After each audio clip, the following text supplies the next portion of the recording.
ગુજરાતમાં આજ સાંજ અને રાત્રિને લઈ હવામાન વિભાગ તરફથી ગુજરાતના 8 જિલ્લાની અંદર રેડ એલર્ટનું સિગ્નલ આપી દેવામાં આવ્યું. તો બીજી તરફ મિત્રો ગુજરાતના 14 જેટલા જિલ્લાઓની અંદર ઓરેન્જ એલર્ટ હવામાન વિભાગે જાહેર કરી દીધું છે. અરબી સમુદ્રની વરસાદી સિસ્ટમની અસરના ભાગરૂપે સૌરાષ્ટ્ર સહિત દક્ષિણી ગુજરાતના કેટલાક જિલ્લાઓની અંદર હવામાન વિભાગ તરફથી મિત્રો આજ સાંજ અને રાત્રિને લઈ રેડ એલર્ટ આપી દેવામાં આવ્યું છે. અને મિત્રો અત્યારે લાઈવ સેટેલાઇટ પિક્ચરની અંદર તમે જોઈ શકો છો કે કચ્છના પશ્ચિમી કાંઠાના વિસ્તારોની અંદર સિસ્ટમના વાદળો અત્યારે જોવા મળી રહ્યા છે ને જેને લઈ પશ્ચિમી કાંઠાના વિસ્તારોમાં અત્યારે ગાજવીજ સાથે આ વિસ્તારોમાં વીજળીના તીવ્ર કડાકા સાથે પડી રહ્યો છે ભારે વરસાદ. તો હજુ પણ આગામી કલાકોની અંદર જાણો કે ગુજરાતના સૌરાષ્ટ્ર સહિત મધ્ય ગુજરાત સહિત દક્ષિણી ગુજરાતના કયા ભાગોમાં જામશે વરસાદની ગતિવિધિ. મિત્રો જેમ જેમ મોડી સાંજ આવતી જશે એમ ગુજરાતના કેટલાક વિસ્તારોની અંદર ફરી વરસાદનું જોર વધશે. તો બીજી તરફ રાત્રિ દરમિયાન પણ મિત્રો આ સિસ્ટમ પોતાની અસર યથાવત રાખશે અને મધ્યરાત્રિ તો વરસાદનું જોર અચાનક જ કેટલાક વિસ્તારોની અંદર ફરી મેઘ તાંડવ જેવો વરસાદ ખાબકાવશે. તો આપણે આજના વિડીયોની અંદર જાણીશું મિત્રો કે ગુજરાતની અંદર હવામાન વિભાગ તરફથી વરસાદને લઈ કયા જિલ્લાઓની અંદર આજે રેડ એલર્ટ આપી દેવામાં આવેલ છે, તો બીજી તરફ કયા વિસ્તારોમાં ઓરેન્જ એલર્ટ આપવામાં આવ્યું છે અને આજ સાંજ મોડી સાંજથી લઈ રાત્રિના સમયગાળા દરમિયાન ખાસ ગુજરાતના કયા વિસ્તારોમાં રહેશે વરસાદની આગાહી. અરબી સમુદ્રના અપર એર સાયક્લોનિક સિસ્ટમના વાદળોનું ખાસ કરીને વધારે પડતી અસર હવે ધીમે ધીમે મિત્રો આ સિસ્ટમ પૂર્વ ઉત્તરીય દિશા તરફ ખસતી જોવા મળી રહી છે. તો મિત્રો અરબી સમુદ્રની આ અપર એર સાયક્લોનિક સિસ્ટમની અસરના ભાગરૂપે હજુ 2 જુલાઈની સાંજ સુધી ગુજરાતના ઉત્તરી ગુજરાતના ભાગોની અંદર જોવા મળશે વરસાદની ગતિવિધિ. તો 2 જુલાઈ બાદ શું ગુજરાતની અંદર મિત્રો ચોમાસાની વરસાદની ગતિવિધિ ઓછી થઈ જશે તો ફરી ગુજરાતની અંદર ક્યારે વરસાદનું જોર વધશે. આમ મિત્રો આગામી 2 તારીખ 3 તારીખ 4 તારીખ અને નવી વરસાદી બંગાળની ખાડીની સિસ્ટમ પણ આવવાની છે. આ તમામ અપડેટ આપણે એક પછી એક મેળવીએ. પહેલાં જો મિત્રો તમે અમારી આ મજેદાર યુટ્યુબ ચેનલ પર નવા છો તો ખાસ મિત્રો આ ચેનલને સબસ્ક્રાઈબ કરી દેજો. સૌથી પહેલાં આપને જણાવી દઈએ તો મિત્રો છેલ્લા 4 કલાકની અંદર સૌરાષ્ટ્ર કચ્છ સહિત મધ્ય ગુજરાત અને દક્ષિણી ગુજરાતના કેટલાય ભાગોની અંદર વરસાદે પોતાનું રૌદ્ર સ્વરૂપ બતાવ્યું છે. અને હવે ફરી એકવાર મોડી સાંજ દરમિયાન સૌરાષ્ટ્રના અને અત્યારે પણ તમે લાઈવ સેટેલાઇટ પિક્ચરની અંદર જોઈ શકો છો તો સાંજનો સમયગાળો થયો છે અને કચ્છના ખાસ કરીને પશ્ચિમી દરિયાના કાંઠાના વિસ્તારોની અંદર ભારે પવન અને ગાજવીજ સાથે નલિયાથી લઈને ઉપરના જે પટ્ટીના વિસ્તારો છે ત્યાં વરસાદ ખાબકી રહ્યો છે. તો આ સાથે જ મિત્રો પૂર્વ અને દક્ષિણીય સૌરાષ્ટ્રની અંદર ગીર સોમનાથ ભાવનગરના પણ છૂટાછવાયા વિસ્તારોની અંદર હળવા ભારે ઝાપટાથી લઈ અમુક વિસ્તારોની અંદર સારા વરસાદો ખાબકી રહ્યા છે. તો ઉત્તરી ગુજરાતની અંદર પણ મિત્રો માણસા લાગુ હિંમતનગર મહેસાણા આજુબાજુ પણ હવે થોડી કલાકોની અંદર વરસાદનું જોર વધે તેવી શક્યતા છે. તો મિત્રો હવે આપણે જાણીએ તો આજે સાંજ અને રાત્રિને લઈ ગુજરાતના કયા જિલ્લાઓની અંદર હવામાન વિભાગ તરફથી રેડ એલર્ટનું સિગ્નલ જાહેર કરી દેવામાં આવ્યું છે. તો મિત્રો આજે ખાસ કરીને સૌરાષ્ટ્રની અંદર આજ રાત્રિને લઈ જામનગર જિલ્લો હોય, દ્વારકા જિલ્લો હોય, પોરબંદર જિલ્લો હોય, આ સાથે જ જૂનાગઢ જિલ્લાની અંદર મિત્રો હવામાન વિભાગ તરફથી રેડ એલર્ટ આપવામાં આવ્યું છે. આમ સૌરાષ્ટ્રની અંદર 4 જિલ્લા, આ સાથે જ કચ્છ સહિત દક્ષિણી ગુજરાતના 3 જિલ્લા જેની અંદર વલસાડ જિલ્લો, આ સાથે નવસારી અને તાપી આ 3 જિલ્લાની અંદર રેડ એલર્ટ આપવામાં આવ્યું છે. અને કચ્છની અંદર પણ હજુ આગામી કલાકોને લઈ રેડ એલર્ટનું સિગ્નલ હવામાન વિભાગે જાહેર કર્યું છે. એટલે કે મિત્રો આ ગુજરાતના 8 જિલ્લાની અંદર આવનારી કલાકોની અંદર હજુ અતિ ભારે વરસાદની રહેશે આગાહી. તો હવામાન વિભાગે મિત્રો ભારે ગાજવીજ અને ભારે પવન ફૂંકાવાની સાથે પણ વરસાદની આગાહી આ વિસ્તારોમાં કરી છે.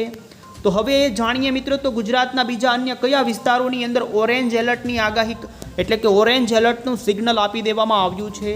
મિત્રો આજે ગુજરાતની અંદર મોડી સાંજ અને રાત્રિના સમયગાળા દરમિયાન ગુજરાતના ખાસ કરીને પૂર્વ સૌરાષ્ટ્રની અંદર ભાવનગર જિલ્લો હોય, અમરેલી જિલ્લો હોય, આ સાથે ગીર સોમનાથ, રાજકોટ અને મોરબી આ સૌરાષ્ટ્રના જિલ્લાની અંદર ઓરેન્જ એલર્ટ આપવામાં આવ્યું છે. અને બીજી તરફ દક્ષિણી ગુજરાતની અંદર મિત્રો ખાસ કરીને તાપી, નર્મદા, આ સાથે જ છોટાઉદેપુર સુધીના વિસ્તારો હોય આ વિસ્તારો અને બીજી તરફ ઉત્તરી ગુજરાતના પાટણ અને બનાસકાંઠાની અંદર મિત્રો આજ રાત્રિને લઈ હવામાન વિભાગ તરફથી ઓરેન્જ એલર્ટની જાહેરાત કરવામાં આવી છે। એટલે કે એ વિસ્તારોની અંદર આગામી કલાકોની અંદર હળવાથી મધ્યમ સુધીના વરસાદની આગાહી રહેશે। અને બીજી તરફ મધ્ય પૂર્વ ગુજરાતના તમામ વિસ્તારોની અંદર યલો એલર્ટ આપી દેવામાં આવેલ છે। એટલે કે ખાસ કરી અમદાવાદ, આણંદ, નડિયાદ સાથે જ ખેડા, આ સાથે ઉત્તરી ગુજરાતના પણ મહીસાગર, અરવલ્લીથી લઈ બોટાદ જિલ્લો, સૌરાષ્ટ્રનો આ વિસ્તારોની અંદર મિત્રો યલો એલર્ટની જાહેરાત હવામાન વિભાગે કરી છે। એટલે કે એ વિસ્તારોની અંદર હળવા વરસાદથી લઈ મધ્યમ સુધીનો થોડો વરસાદ જોવા મળે તેવી આગાહી આપવામાં આવી છે। ત્યારે મિત્રો હવે આપણે જાણીશું તો ગુજરાત રાજ્યની અંદર આગામી કલાકોની અંદર આ વરસાદી સિસ્ટમ કઈ રીતે આગળ વધશે અને ગુજરાતની અંદર આજે સાંજે અને ખાસ કરીને હવે રાત્રિ દરમિયાન ક્યાં જોવા મળશે ગાજવીજ અને ભારે પવન સાથેનો તોફાની વરસાદ। મિત્રો આજે જામનગર, આ સાથે પોરબંદર, જૂનાગઢ, દ્વારકા અને કચ્છના કેટલાય ભાગોની અંદર 4 થી 5 ઇંચ સુધીના વરસાદો દિવસ દરમિયાન ખાબક્યા છે। તો હજુ આજ રાત્રિ દરમિયાન મેઘ તાંડવ રીતે મિત્રો સૌરાષ્ટ્રના અમુક વિસ્તારોમાં જામશે વરસાદ, જેની અંદર મિત્રો આપને જણાવીએ તો આગામી કલાકોની અંદર એટલે કે ખાસ કરીને મોડી સાંજ સુધીની અંદર સૌરાષ્ટ્રની અંદર ફરી એકવાર જામનગર લાગુના વિસ્તારો હોય, દ્વારકા લાગુના વિસ્તારો, આ સાથે પોરબંદરના, દ્વારકાના ભાનવડ સુધીના અને સલાયા સુધીના જામનગરના વિસ્તારો હોય, તો સૌરાષ્ટ્રની અંદર મિત્રો ખાસ જૂનાગઢ, ગીર સોમનાથ, અમરેલી, ભાવનગરના મહુવાની દરિયાઈ પટ્ટીથી, તળાજાથી, રાજુલા, જાફરાબાદથી ગીર સોમનાથ, કોડીનાર, આ દરિયાઈ પટ્ટીના વિસ્તારોની અંદર મિત્રો જેમ જેમ મોડી સાંજ આવતી જશે તેમ વરસાદનું જોર વધતું જશે।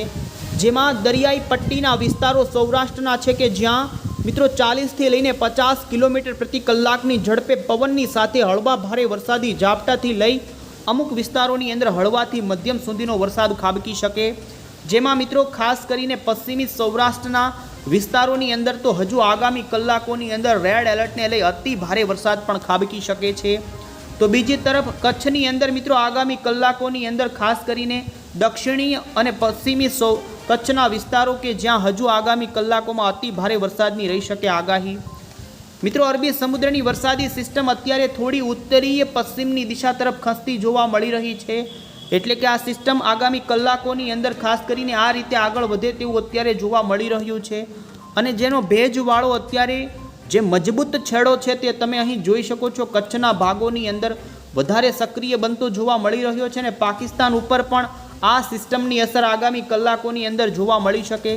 અને આ સિસ્ટમ મિત્રો ખાસ કરીને મોડી સાંજથી થોડી વધારે આગળ વધશે ને જેને લઈ રાત્રિથી ગુજરાતના ખાસ કરીને આપ જોઈ શકો છો કે મોરબી જિલ્લો હોય, આ સાથે જ મોરબીના વિસ્તારોથી રાજકોટના વિસ્તારો, જામનગરના વિસ્તારો અને કચ્છના ઉત્તરી ગુજરાત અને પાટણના વિસ્તારો હોય, જેની અંદર મિત્રો આજ રાત્રિ દરમિયાન ખાસ કરીને અમુક વિસ્તારોમાં અતિ ભારે તો અમુક વિસ્તારોમાં ભારેથી લઈ હળવા મધ્યમ સુધીની વરસાદની આગાહી રહેશે। તો દક્ષિણી ગુજરાતની અંદર પણ મિત્રો હવે પછી જેમ જેમ મોડી સાંજ આવતી જશે તેમ ખાસ કરીને સુરત જિલ્લો, નવસારી જિલ્લો, વલસાડ જિલ્લાના આ 3 જિલ્લાની અંદર આગામી કલાકોની અંદર કેટલાય વિસ્તારોમાં મિત્રો ભારે વરસાદ ખાબકે તેવી શક્યતા જોવા મળી રહી છે। અને મિત્રો ખાસ હવે પછી સૌરાષ્ટ્ર સહિત કચ્છ અને ઉત્તરી ગુજરાતના ભાગોની અંદર પણ જેમ જેમ મોડી સાંજથી રાત્રિનો સમયગાળો આવતો જશે એમ મિત્રો વરસાદનું જોર વધતું જશે ને ખાસ કરીને આપ અહીં જોઈ શકો છો કે 2 તારીખની વહેલી સવાર દરમિયાન ઉત્તરી ગુજરાતના ભાગોની અંદર આ અપર એર સાયક્લોનિક સિસ્ટમના વાદળાઓ ઉત્તર ગુજરાતના ભાગોને ભારે ઘેરશે અને જેને લઈ આગામી ખાસ કરીને મિત્રો 24 કલાકની અંદર ઉત્તરી ગુજરાતના બનાસકાંઠાના વિસ્તારો, પાટણના વિસ્તારો, મહેસાણાના વિસ્તારો હોય, આ સાથે સાબરકાંઠાના વિસ્તારો હોય, તો આ વિસ્તારોની અંદર મિત્રો ભારે વરસાદની આગાહી રહી શકે છે।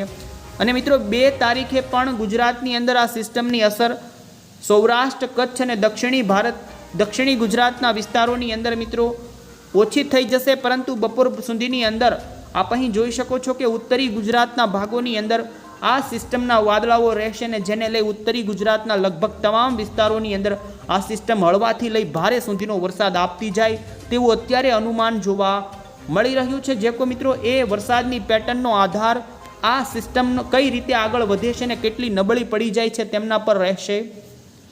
પરંતુ ખાસ આપને ફરી એકવાર જણાવી દઈએ તો હવે પછી આગામી કલાકોની અંદર મિત્રો સૌરાષ્ટ્રની દરિયાઈ પટ્ટીના વિસ્તારો હોય, આ સાથે જ જામનગર જિલ્લો, કચ્છના આપ અહીં જોઈ શકો વિસ્તાર વાઇઝ જણાવી દઈએ તો મિત્રો માંડવી લાગુ, ભાડલી લાગુ, ગાંધીધામ સુધીના વિસ્તારો, આ સાથે જ રાપર, મનફરા, ભચાઉ, પાટણ સુધીના ઉત્તરી ગુજરાતના કચ્છ લાગુના વિસ્તારો, દક્ષિણી અને પશ્ચિમી કચ્છના વિસ્તારોની અંદર આગામી કલાકોની અંદર હળવા મધ્યમથી લઈ અમુક વિસ્તારોમાં ભારે તો અમુક વિસ્તારોમાં અતિ ભારે વરસાદ પણ આ સિસ્ટમના કારણે ખાબકી શકે.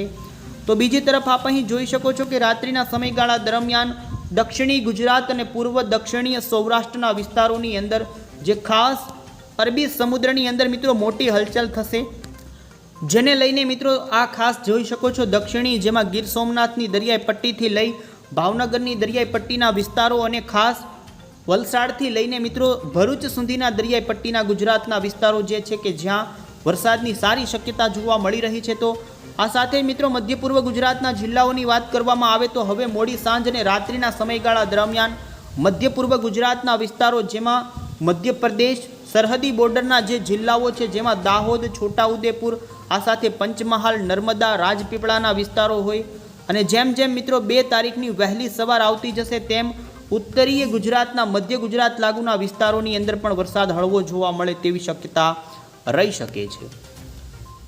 મિત્રો આપ અહીં જોઈ શકો છો કે 2 જુલાઈના રોજ ખાસ કરીને સાંજના સમયગાળા દરમિયાન આ સિસ્ટમના વાદળાઓ ઉત્તરી ગુજરાતના બનાસકાંઠા, પૂર્વ સાબરકાંઠા, ખેડબ્રહ્મા, હિંમતનગરના વિસ્તારોની અંદર પણ મિત્રો આવતીકાલ સારા વરસાદની આગાહી સાંજ સુધી અંદર જોવા મળી રહી છે. મિત્રો આવતીકાલ દક્ષિણી ગુજરાત અને મધ્ય ગુજરાતની અંદર પણ હળવાથી મધ્યમ સુધીની રહેશે આગાહી. આ સાથે હવે જોઈએ તો મિત્રો 3 તારીખે ગુજરાત રાજ્યની અંદર સૌરાષ્ટ્ર, દક્ષિણી ગુજરાત અને કચ્છ સહિત ઉત્તરી ગુજરાતના ભાગોની અંદર હળવા મધ્યમ વરસાદની આગાહી છૂટી છવાઈ જોવા મળી રહી છે. સાથે જ 4 તારીખે પણ ગુજરાતની અંદર, તો આ રીતે મિત્રો 3 તારીખથી ગુજરાતની અંદર વરસાદનું જોર ઘટી જશે. જો કે મિત્રો ખાસ 2 તારીખથી જ સૌરાષ્ટ્રના વિસ્તારો અને કચ્છના ભાગોમાંથી વરસાદનું જોર ઘણું ઘટી જશે. તેમ છતાં પણ આપ અહીં જોઈ શકો છો છૂટાછવાયા વિસ્તારોની અંદર 3 તારીખથી લઈ 5 તારીખની વચ્ચે વરસાદ જોવા મળશે, અને ફરી મિત્રો 5 તારીખ બાદ ધીમે ધીમે ઉત્તરી ગુજરાત અને મધ્ય ગુજરાતના વિસ્તારોની અંદર વરસાદના જોર વધવાની શક્યતા જોવા મળી રહી છે. આપણે જણાવી દઈએ આગોતરું એંધાણ તો મિત્રો ગુજરાતની અંદર વરસાદનો નાનો વિરામ, જો કે મિત્રો એકદમ વિરામ નહીં આવે તેમ છતાં ઘણા વિસ્તારોમાં વરસાદ શરૂ જ રહેશે, પરંતુ ગતિવિધિ ઘણી ઓછી થઈ જશે 2 તારીખથી લઈ ખાસ કરીને 3 તારીખથી 5-6 તારીખ સુધી.